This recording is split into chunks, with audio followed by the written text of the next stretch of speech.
for asking me to give a talk. Actually, what I talk about today is elliptic multiple zeta values, and the string amplitude part, I will say something about it.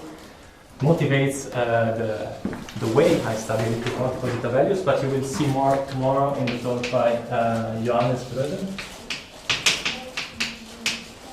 Tomorrow. Because this is based on a collaboration with Bröder Schlotterer, and this is not the year of the publication, but it's just, it has to appear tomorrow, the paper in principle, so it's 1803 something. So, yeah, you have already seen something about elliptic multiple zeta values in the talk by Claude Dur. So let me repeat very briefly the definition of elliptic multiple zeta values. Actually, not very briefly. I want to give a not brief talk about elliptic multiple zeta values so that you can really understand which kind of functions we're talking about, so that tomorrow you won't be surprised by what Johannes Bröder is doing. So, as always, tau in the upper half plane, Q, and then I use usually Greek letters. I want to define the Kronecker function that was already introduced yesterday. This is given by considering the Jacobi theta function.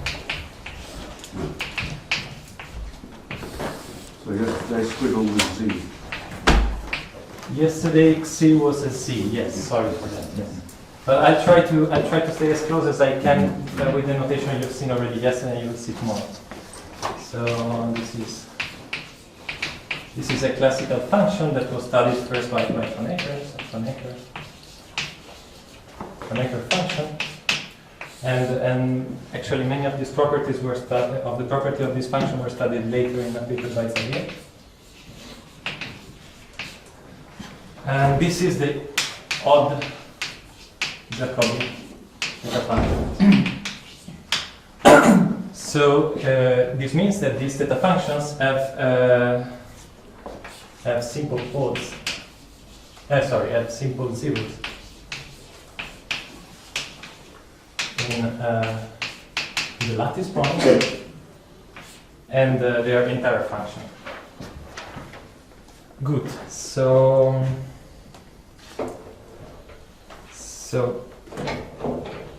well, because of this, then you immediately get that F has simple poles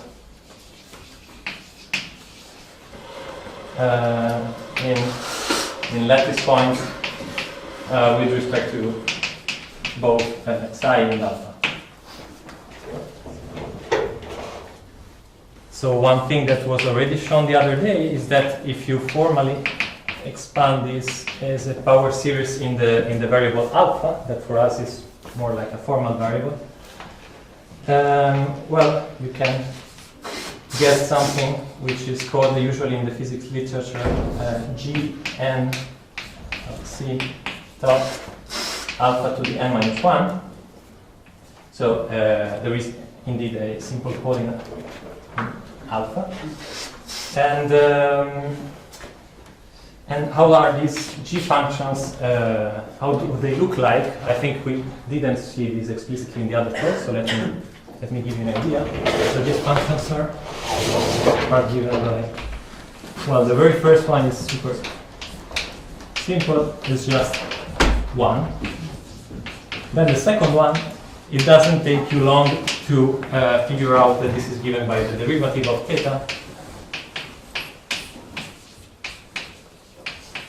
over theta, and as you may know, this is almost equal to the Weierstrass zeta function, and the expansion of this is given by pi potential pi minus 2 pi I of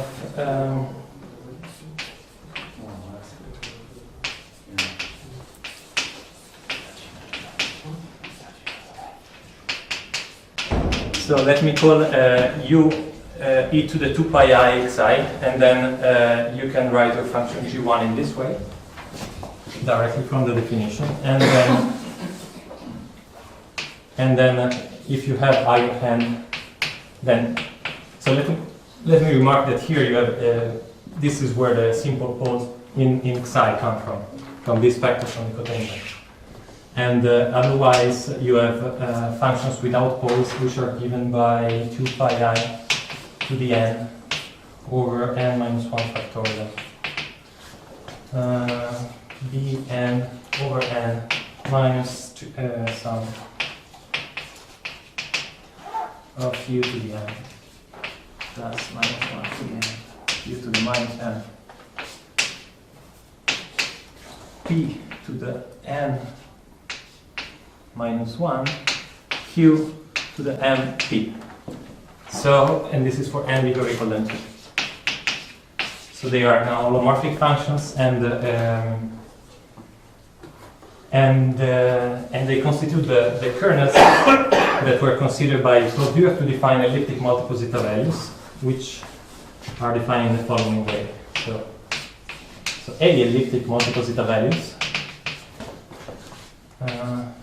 multiple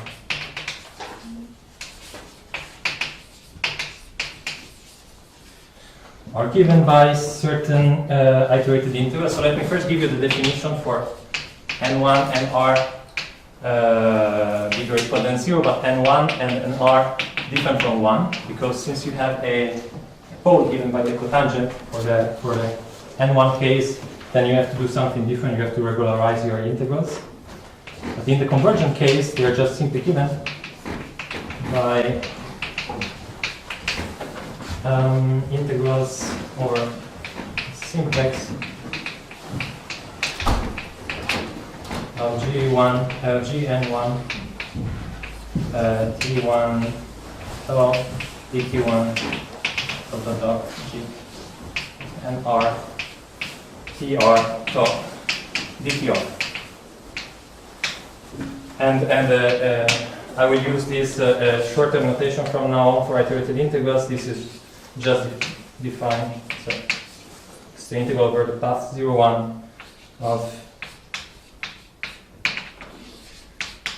So this means I want to integrate first gn1 along the path up to gnr, which is the closest to the point 1. Good. Let me also briefly tell you what happens in these cases that I've excluded here.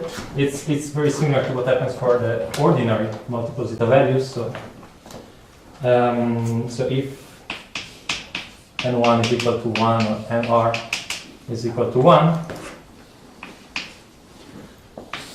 what you do is you consider omega a epsilon defined to be the integral on the path from epsilon to 1 minus epsilon of the same thing as there.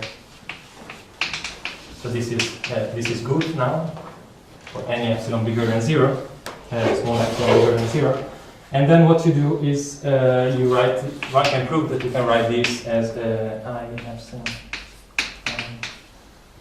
tau plus the sum for k from 0 to r of omega a k and tau log of minus 2 pi I epsilon to the k, where this is something which goes to 0 as epsilon goes to 0. And you define simply your regularized elliptic multiple zeta value to be omega a 0. Good. So this is the definition of A elliptic multiple zeta values, which are the only ones that were considered by Hausdorff actually. Why are they called A elliptic multiple zeta values? And which is also the reason for this subscript here. So why the name? This comes from the work of Brown and Levin on elliptic polylogarithms. So if you consider psi equal to s plus r tau, where these are real numbers, S and R, and in particular R is equal to the imaginary part of psi over the imaginary part of tau. Then you can write down what is called I think it's called KSB1 usually, but it's not the same. It's not the same form that was written down this morning by Francis. So this is equal to some differential form in these formal variables. So let me write 0 e to the 2 pi I r at x0 f of psi at x0 tau dxi evaluated at x1. So this takes values in the graded completion of the freely algebra in x0 and x1.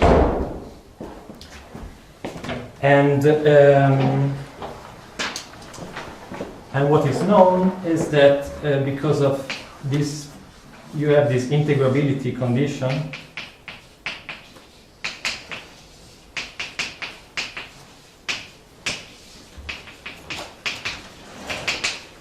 which was shown by Brown-Levin.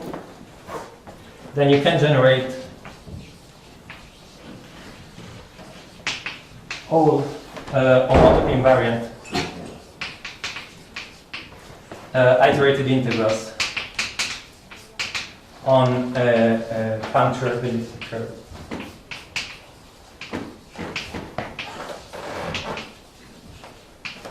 Curves. So yes, I should mention here. So this is the work on elliptic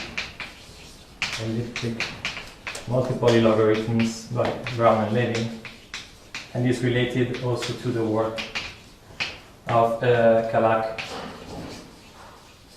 Enriquez, Eppendorf.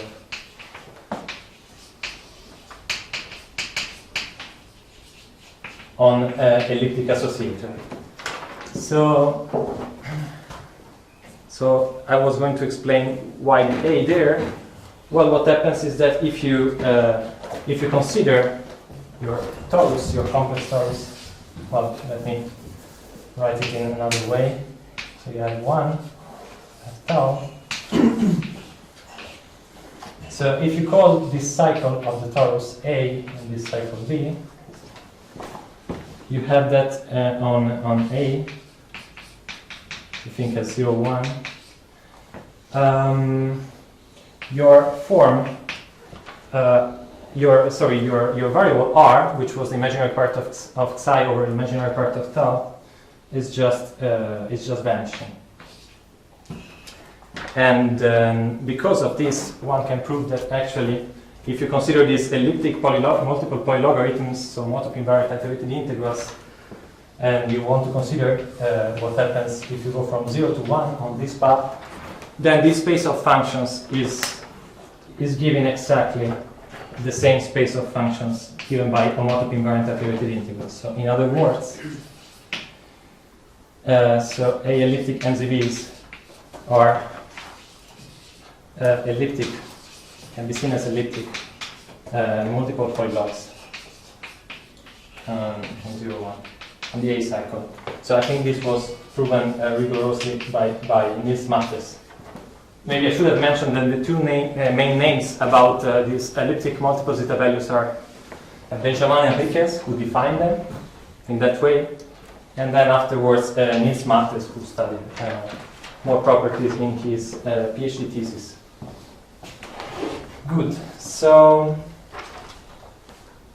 let me give you now some examples of A elliptic multiple zeta values, so that you realize they are very easy on this. Well, first of all, it's very clear if you look carefully at these Q expansions up there, that doing these iterated integrals, you will always land on something of this form. So they have a Q expansion. They are holomorphic on the upper of N. So this is really straightforward if you look at this expansion carefully. And in principle, these numbers are complex numbers, but we will see later that they will be multiple zeta values. So yeah, I want to remark that this is quite simple already from the definition to compute. So simple. On the other side, it's not quite interesting enough for the motivation coming from string amplitudes. So the main goal of my talk will be to tell you something about the modular behavior of these functions, which is something that turned out to be useful for string computations. Good. So examples. Well, there are a couple of incredibly trivial examples, but let me give them first so that you realize you shouldn't be scared by these complicated iterated integrals. So if you consider only zeros as entries, G0 is just 1, and so you get the iterated integral of dt1 dtr, and obviously this is equal to 1 over r factorial. And if you consider the second most trivial example, which is omega n tau with a single entry, well,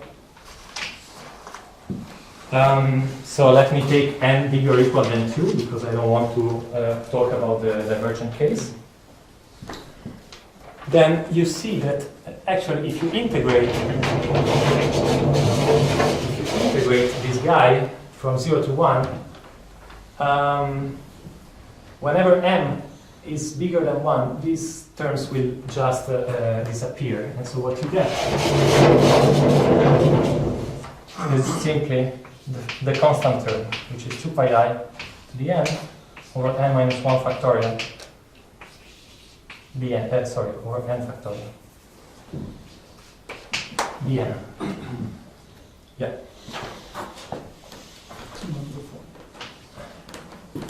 So let me give you a less trivial example now, but still one of the trivial ones.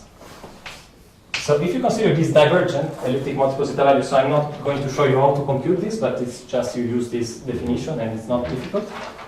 Then what you get is minus 2 log of eta of tau plus pi I tau over 6 minus pi I over 2. So finally you get something which is not trivial in tau, which depends on tau. This is the Dedekind eta function. We will see that actually these kind of examples, we're not very interested in them, so we will see later.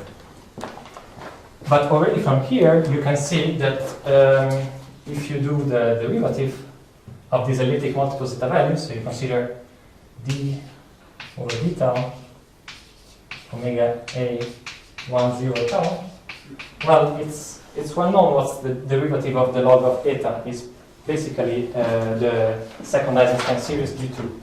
So this is more precisely G2 tau. I hope I got it correct. I did it last minute. Should be something like that.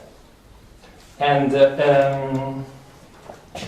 this is a general rule when you are considering elliptic multiple zeta values, that something very nice happens when you take the derivative.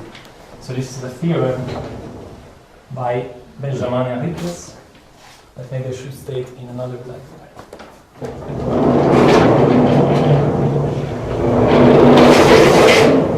The converse, why we're interested in them, is that they are the integrals of something nice. Yes.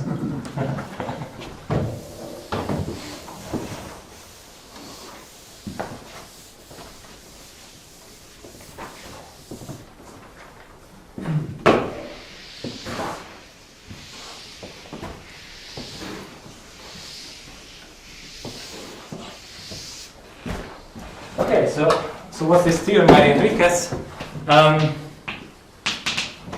So I want to give the theorem precisely, a precise statement. It's quite ugly, so it's better if it's written in terms of generating series. So let me introduce generating series of length r, elliptic multiple zeta values, just the sum over n r greater than 0. So this is a theorem by Enriquez, who introduced elliptic multiple zeta values. On the left. Oh, it's an A. Sorry. Sorry. Yes. Oh, I wish my text would make an A like that. Well, sorry, it's an A for A elliptic multiple zeta value. I'll transcript that. Maybe I can change the kind of A. Maybe we can use these A's better. No, it's fine. It's curious. And so it's generating series. So you just take all your elliptic multiple zeta values, and I want to take the formal variables to the n I minus 1. And then the theorem says that if you consider 2 pi I times the derivative with respect to tau of this generating series, this is given in terms of the Weierstrass P function minus or plus 2 of tau A of x2 xr tau minus P of xr tau plus g2 A x1 xr minus 1, and then the last term is plus the sum for I from 2 to r of P of xi tau minus P of xi minus 1 tau times A x1, then you xi minus 1 plus xi xr tau. Okay, so I wanted to write this down completely because I think it deserves credit. It's a very nice formula. And what basically is telling you, because you know the expansion of the Weierstrass P function in terms of Eisenstein series, then it's basically telling you what was already said by Claude Dürr, that you can get your elliptic multiple zeta values by as iterated integrals of Eisenstein series. But I will see more on that later. And now a last example of elliptic multiple zeta values, of A elliptic multiple zeta values, is the following.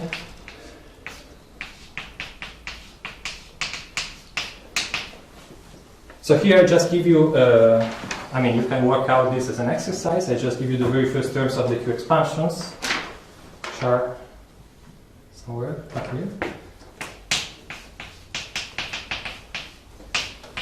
So this is 3 zeta of 3 plus 6q plus 27 over 4 q to the square plus 56 over 9 q to the third dot dot dot.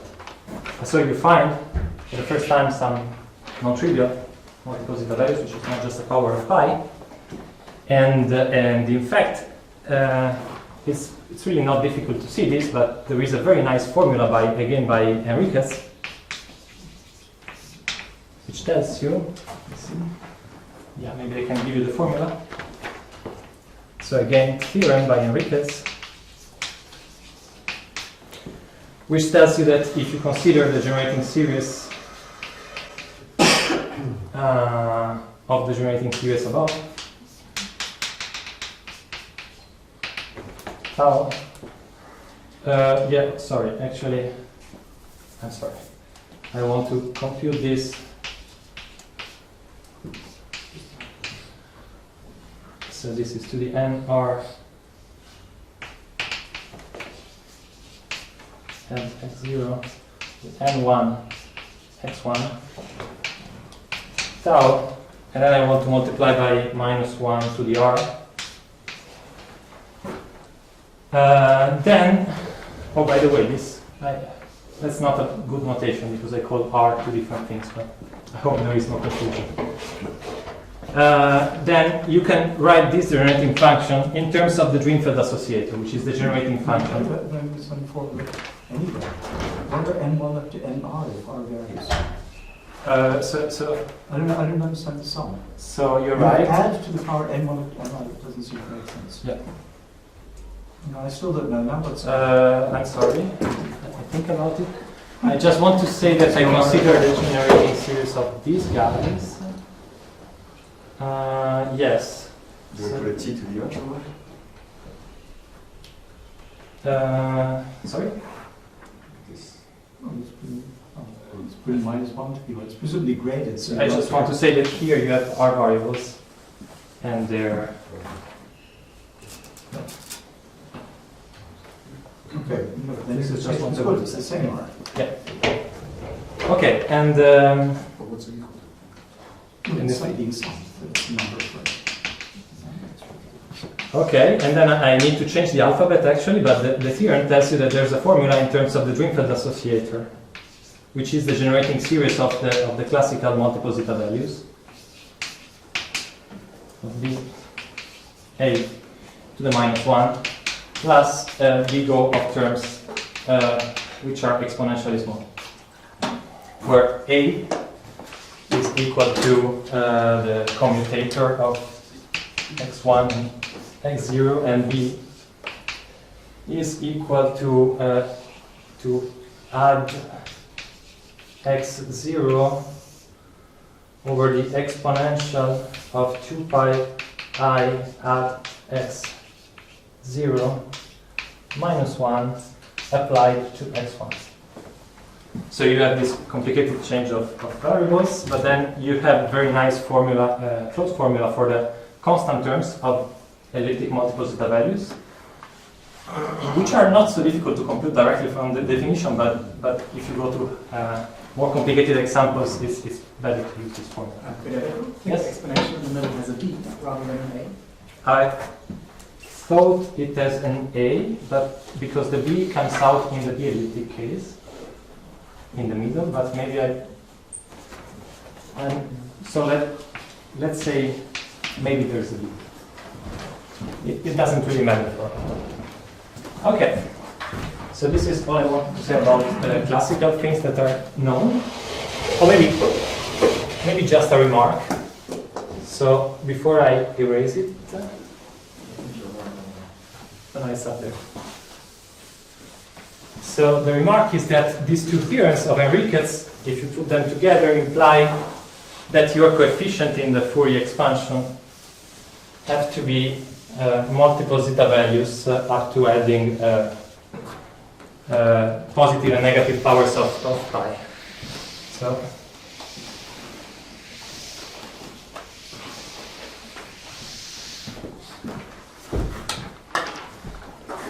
where was it? It was up there, so maybe I write it down again. So this aj of n, which I wrote up there, belong to z of 2 pi I to the plus or minus 1. So these are the multiple zeta values. You don't really need the plus. Sorry? You don't really need the plus, you just need the -1. And pi squared is already there. Okay. So now the second part of the talk, I want to say something about modular transformations of these guys.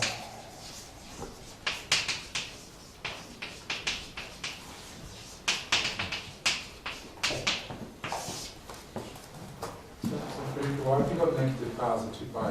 In this formula of Enriquez, you've only got positive powers of 2 pi if you multiply out the power series. Why would you ever get negative powers of 2 pi? You mean the negative powers? Yeah. The negative powers, you get them from here. Because you have just add x0 and not 2 pi I at x0. So 1 or 2 pi I. So anytime you have this b variable, just introduce the negative power of 2 pi I. Okay. I'm sorry, this is very low.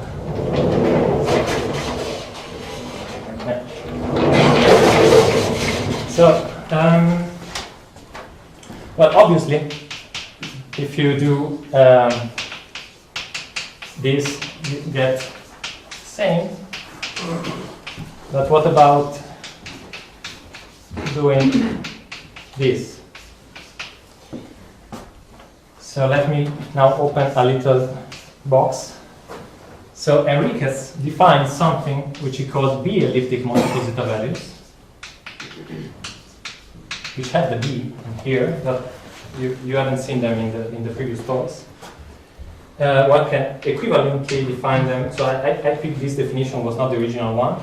So you can define them as tau to the r minus n1 plus nr times omega a of n1 nr to the, where you invert tau. So asking about what's omega a of n minus 1 over tau is equivalent to asking what are these B elliptic multiple zeta values from Enriquez.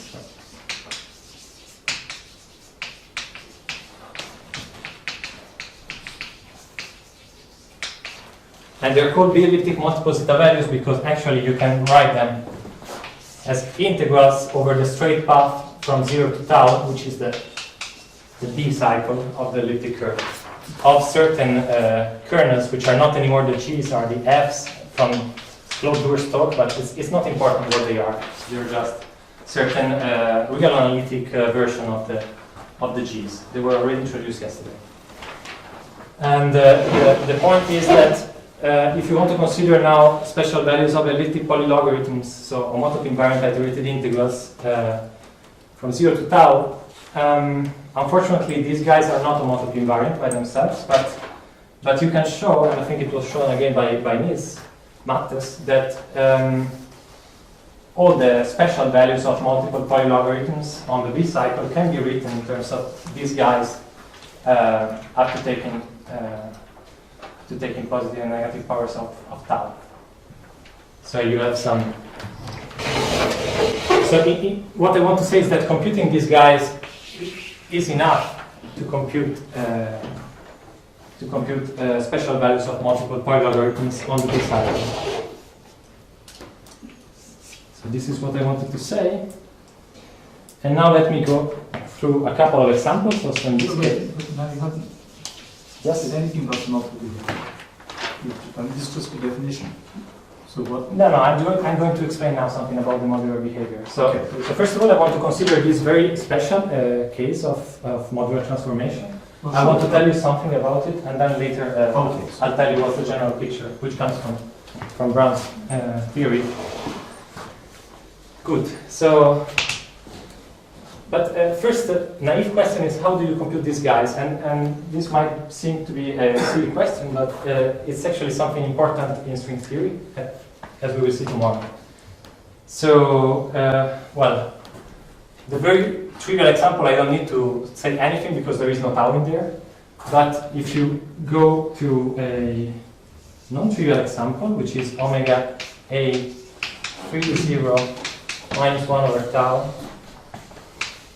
well, I can show with a little bit of work from the definition that this is equal to 2 pi I plus zeta of 3 plus 6 zeta of 4 over 2 pi I tau plus 2 pi I tau to the square plus minus 2 and 2 pi I tau plus 2 q plus dot dot dot. So the q expansion starts like this.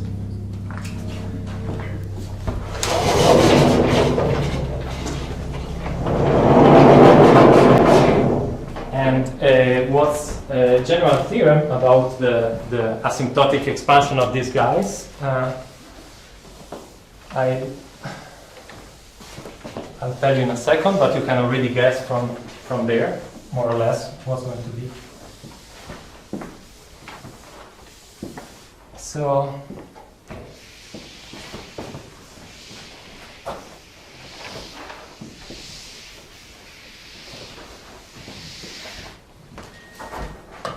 theorem. So in this form, this will appear tomorrow in the paper with Johannes and Oliver. But it's basically a refinement of a result that was stated in my thesis, which is again a refinement of something that Enriquez did. So the theorem says that omega A, so let n1 and nr be different from 1, and we'll see in a second why. Then omega A of n1 nr minus 1 over tau is equal to sum for s going from 1 minus r to n1 plus nr of sum for j bigger or equal than 0 of b s j and t to the s, q to the j, where t is equal to 2 pi I tau. And the b s j belong to z, where you only need to add the positive powers of 2 pi I. So you get rid of all the negative powers by just taking this variable t to 2 pi I tau. So You still need the 2 pi I? yes, you still need, but it will be only positive powers. And that's good, because No, I understand, but I'm surprised you need them in that case. So they aren't just real numbers. Is after all the even powers? I think one can prove that you need only real numbers. I think the That's what I meant. yeah. You wouldn't. This is a very unnatural thing. But I suppose 2 powers it should just. It's not important. I have to take a look to that. Yes. But the reason to prove a result like this is that we will see tomorrow that open string amplitudes can be written in terms of, well, there is a way to express open string amplitudes in terms of these guys that we'll explain tomorrow by Johannes. And these guys have an expansion which is very similar from that of modular graph functions. Yeah. So in the example you want to freeze your. Yeah. So the constant term, the constant term we have weight 3. I mean, if you assign weight 1 to 2 pi I tau. But the question of Q as the mode of zeta, it has only powers of 2 pi I, right? Yes. You don't have zeta, right? Yeah. So one can study what's the weight of the depending on the power of q of the Laurent polynomials. I think something can be said. I didn't look at that yet, but there is a general rule that This Q comes from 3 different iterated Eisenstein integrals, and with a certain definition of weight, these 3 iterated Eisenstein integrals have different weights. So it in the end harmonizes with the powers of 2 pi I. This is good. So then let's say GSJ Yeah. is space of the multiple zetas. Yeah. So this example has J equal 1, I mean Q is J equal 1, but it doesn't have zetas. I mean there's no zeta.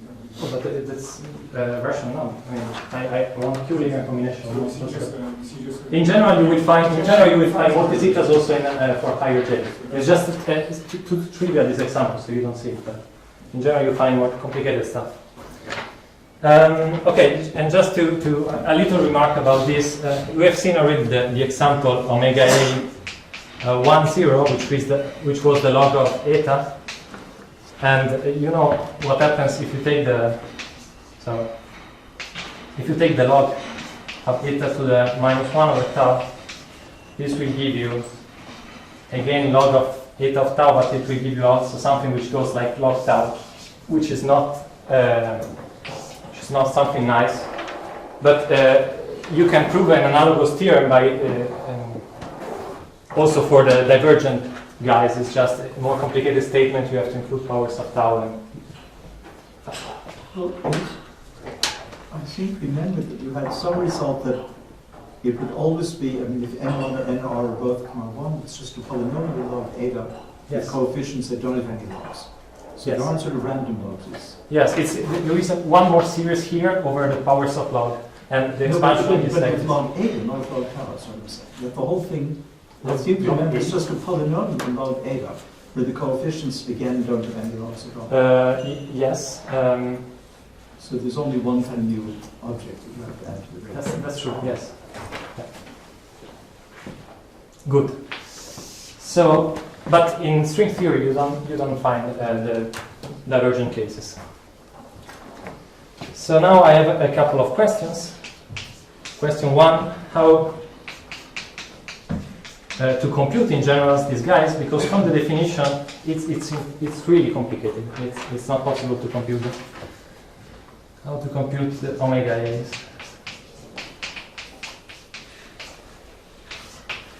And there are methods actually that, based on some work on by Enriquez. So there is an analog of this formula for B elliptic multiple zeta values, but they're not very effective on a computer.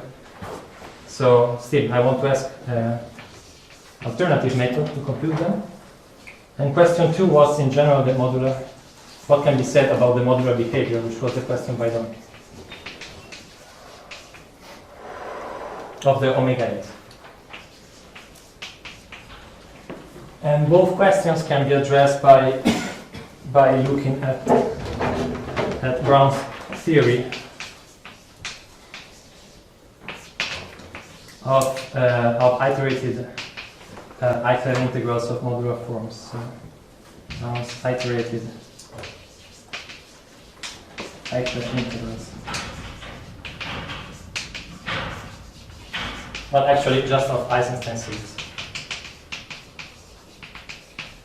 And so let me conclude. The last 15 minutes I will tell you something about the results of Francis in his paper on multiple modular values and how this is going to tell you something about these two questions here.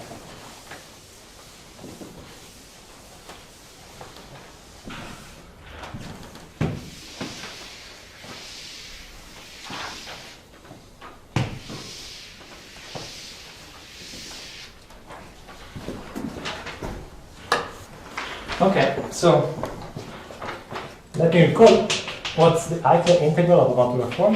Eichler integral of f of weight k with respect to z. So this is the assumption today. Any f tilde such that the k minus first power of the derivative of f tilde is equal to f. So since for us, I never mentioned what's our normalization of Eisenstein series, but it's this one. 2 zeta of k is the first term, and then you have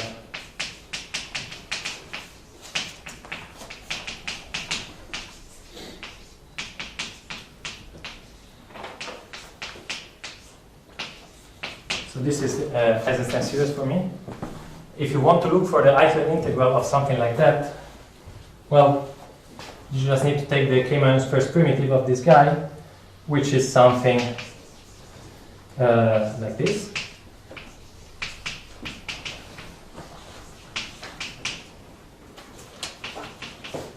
K tau to the k minus 1 over k minus 1 factorial plus any polynomial in tau killed by this operator. So this belongs to polynomials of degree less or equal than k minus 2 plus something that you can write as an iterated integral from tau to I infinity. You don't need to say anything about regularization. Z1 to I infinity dot zk minus 2 of this part here. So this is j starting from 1, so you can really do this integral on any path. Why in such a complicated way? Because I want to connect with what I'm going to say later. Yes. Of course, you can say these things in a simpler way. So what Brown does is to consider these very particular kind of Eichler integrals.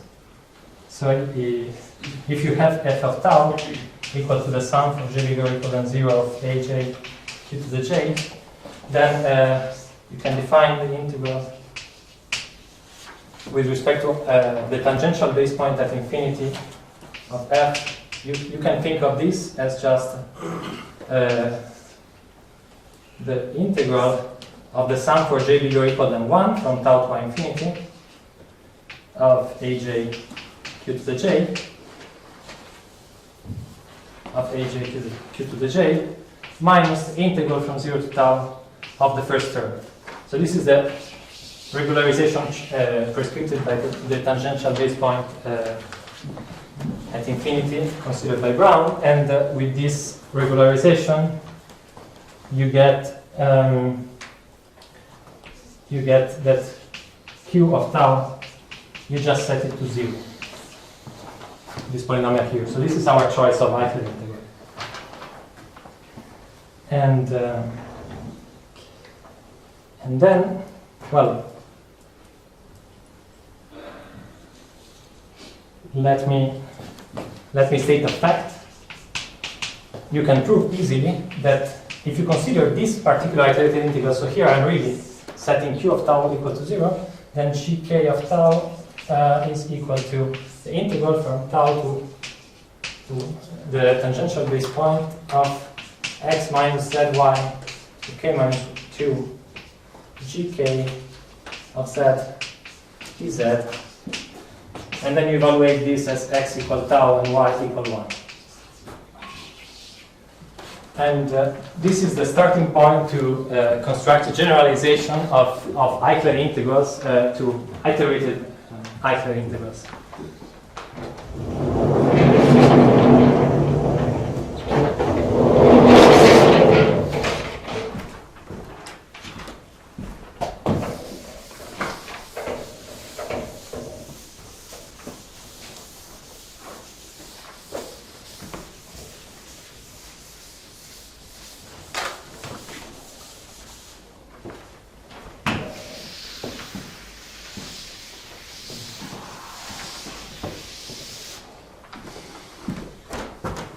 Okay, so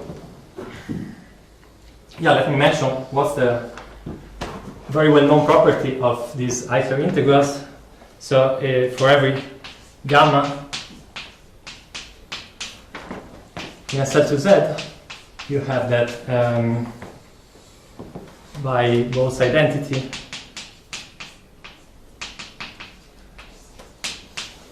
The modular behavior of the Eichler integral is given in the following way.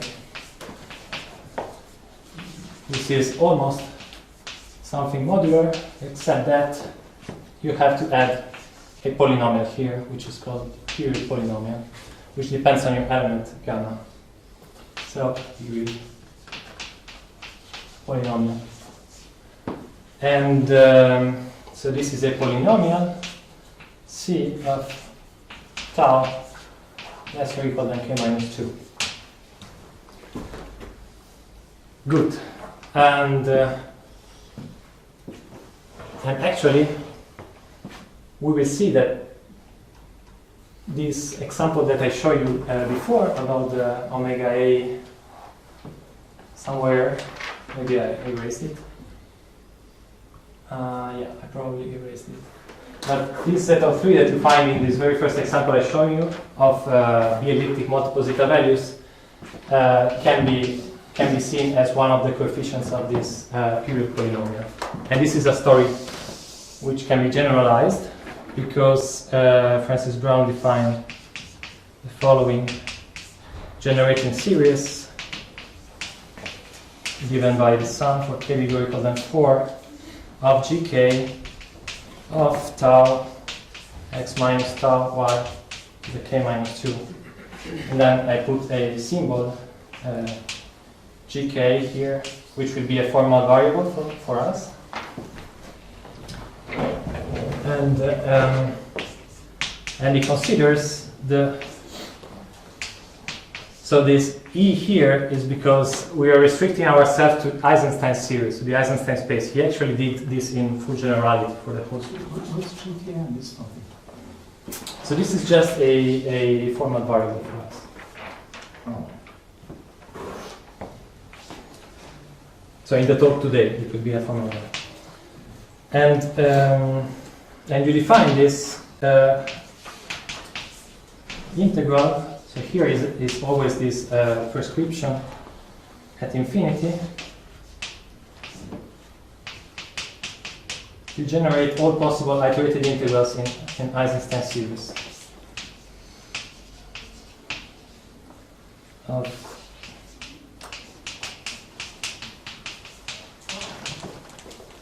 So I hope I'm consistent with my.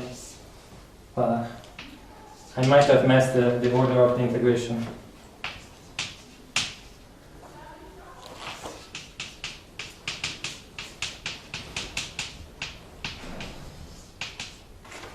Two plus dot dot dot. So you have iterated integrals of length 1, length 2, and so on. And the theorem by Francis Brown is the following. So theorem. Well, you can prove that if you consider the modular transformation of this series, this is almost given by what you started with, except that you have to act with gamma on this integral, and I will tell you in shortly what I mean with this, and multiply here by another generating series C, where you again want to act on by gamma. So action by gamma is whenever you have a homogeneous polynomial. This is just a standard SL2 action.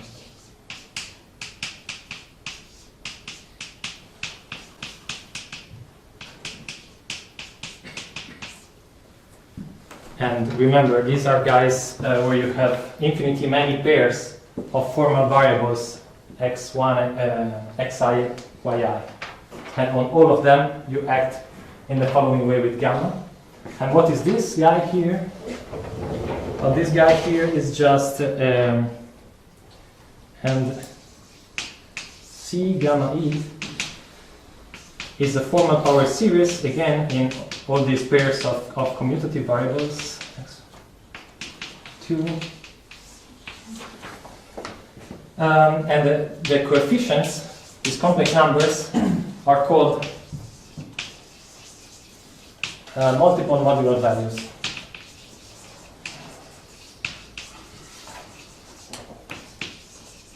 And they're very interesting numbers. So among these multiple modular values, you have multiple zeta values, but you actually have more. So you have other guys, special values of those functions. Of modular forms, and I'm not sure exactly what's the most general type of things that you can find. I don't think that anyone has an idea. Good. So this is a beautiful result, and also tells you how to compute this modular transformation of elliptic multiple zeta values that we would like to compute, because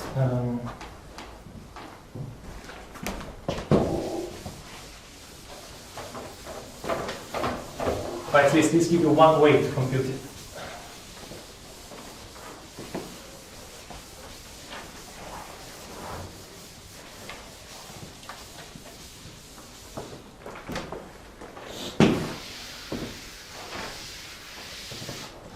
Because these multiple modular values can be computed quite efficiently, can be approximated numerically quite efficiently, and can be computed in closed form in many cases. So.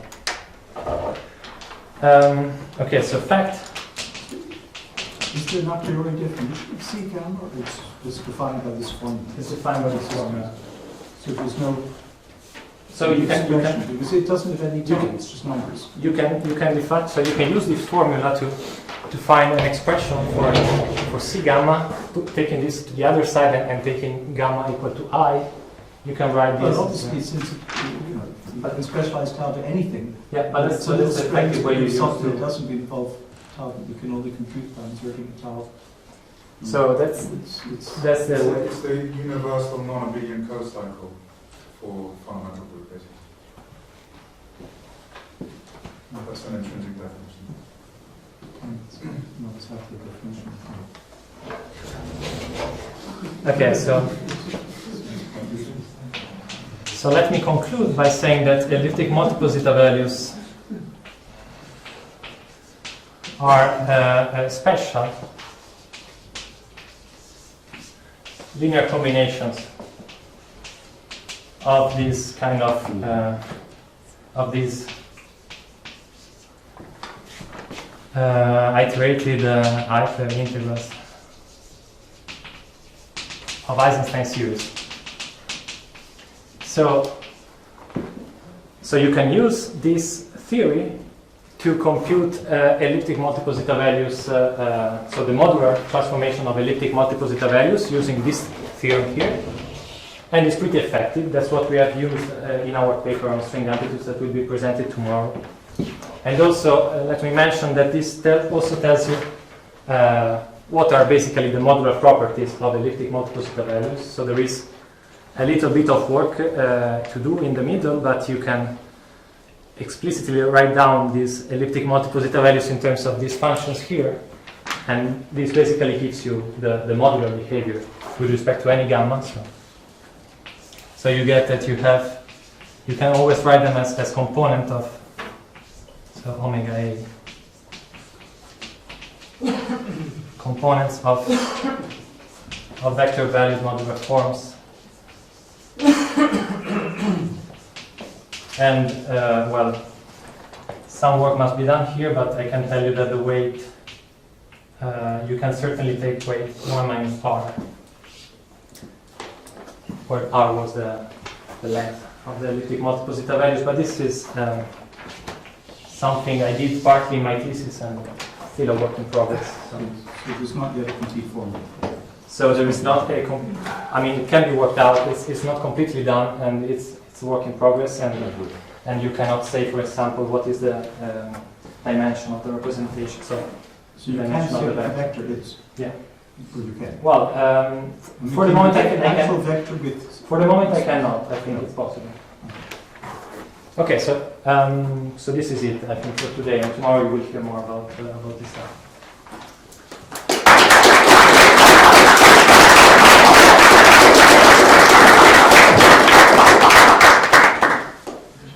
Questions or thoughts? Why are we doing this? One question.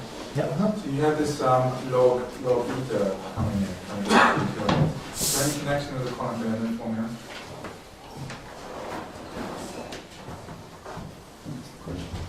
Can you repeat the question? Is there a connection with quantum limit formula? I mean, there's an application or something. I didn't look at it, so I'm not sure. I don't know. Any other question? Thank the speaker. We meet again in 15 minutes.